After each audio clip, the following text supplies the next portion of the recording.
Magandang umaga rin si Audrey, magandang umaga Pilipinas at talaga namang gaganda ang ating morning dahil good news ang aking hatid sa inyong lahat. No? Dahil nga po ngayon wala po tayong namamataan na anumang low pressure area o bagyo sa Philippine Area of Responsibility.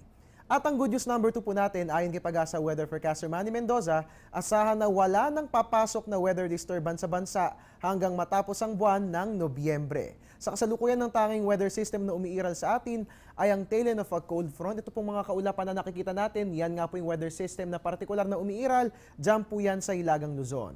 Kaulapan nga po ang dala ng weather system na yan kung kaya't asahan ng isolated light rains, dyan po yan sa Ilocos, Cordillera at ganoon din sa Cagayan Valley, Central Luzon at dito po yan sa atin sa Metro Manila.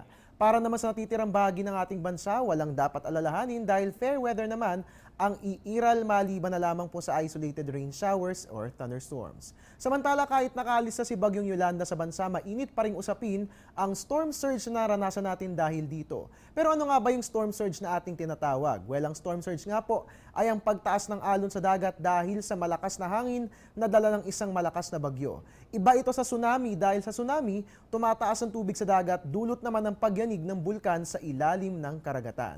3 beses na nga pong nakaranas ng storm surge ang Pilipinas. Una noong 1897, pangalawa noong 1912 at pangatlo nga po ay ngayong taon. Ang lahat ng kaso ng storm surges sa bansa ay naitala lahat sa Leyte.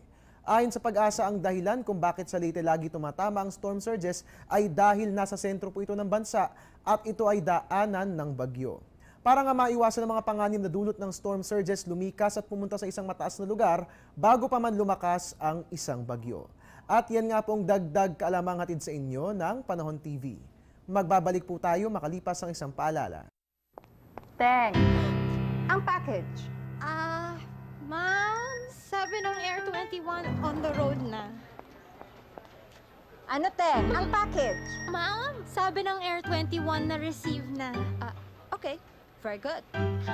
Basta padala, sagot ka ng Air 21. May real-time delivery updates via text para worry-free ka. Teng, ang package, napadala mo na? Yes, ma'am, sa Air 21. Sa Air 21, sagot ko, padala mo. At mga kabayan, pwede pa po kayo mag-participate sa ating relief drive dahil extended po ito until November 30. Ang Air 21 at Panahon TV tumatanggap nga po ng mga sumusunod. Luma pero magagamit pang damit, ready-to-eat food, bottled water, and of course, mga medicines. Para po sa mga nais mag-repack ng ating relief goods, pwede po yan. At para kung kayo may katanungan po mga kababayan, pwedeng itawag yan sa 854-2100. At yan po muna ang latest mula rito sa Pag-asa DOST. Manatiling nakatutok, dito lamang po yan sa Telebisyon ng Bayan para sa Panahon TV Express kung saan walang pinipiling panahon ang pagbibigay impormasyon. At your service po ni Weatherman, Harry Bayona, sama-sama sa pagbangon.